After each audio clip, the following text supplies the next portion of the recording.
ರಾತ್ರಿ ಸಮಯದಲ್ಲಿ ಅನ್ನ ತಿನ್ನುವುದು ಒಟ್ಟಾರೆ ಆರೋಗ್ಯ ಮತ್ತು ಯೋಗಕ್ಷೇಮಕ್ಕೆ ಒಳ್ಳೆಯದೇ.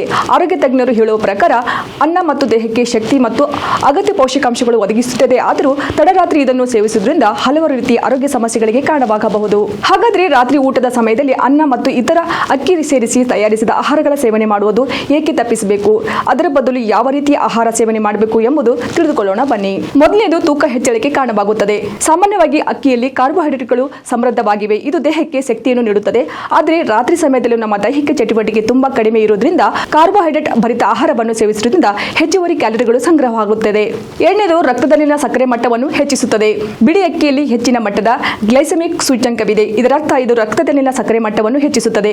ರಾತ್ರಿ ಊಟಕ್ಕೆ ಅನ್ನವನ್ನು ಸೇವನೆ ಮಾಡುವುದರಿಂದ ರಕ್ತದಲ್ಲಿನ ಸಕ್ಕರೆ ಮಟ್ಟವನ್ನು ಹಠಾತ್ ಏರಿಕೆಗೆ ಕಾರಣವಾಗಬಹುದು. ಮೂರನೆಯದು ಜೀರ್ಣಕ್ರಿಯೆಗೆ ತೊಂದರೆಯಾಗುತ್ತದೆ. ಅನೇಕರು ರಾತ್ರಿ ಊಟದ ಸಮಯದಲ್ಲಿ ಅನ್ನ ಸೇವನೆ ಮಾಡಿದ ನಂತರ ಉಬ್ಬರ ಮತ್ತು ಜೀರ್ಣಕ್ರಿಯೆಗೆ ಸಂಬಂಧಿಸಿದ ತೊಂದರೆಗಳನ್ನು ಅನುಭವಿಸುತ್ತಾರೆ. ಅದಲ್ಲದೆ ಅಕ್ಕಿಯಲ್ಲಿರುವ ಕಾರ್ಬೋಹೈಡ್ರೇಟ್ಗಳು ಜೀರ್ಣಕ್ರಿಯೆಯನ್ನು ನಿಧಾನಗೊಳಿಸುತ್ತದೆ.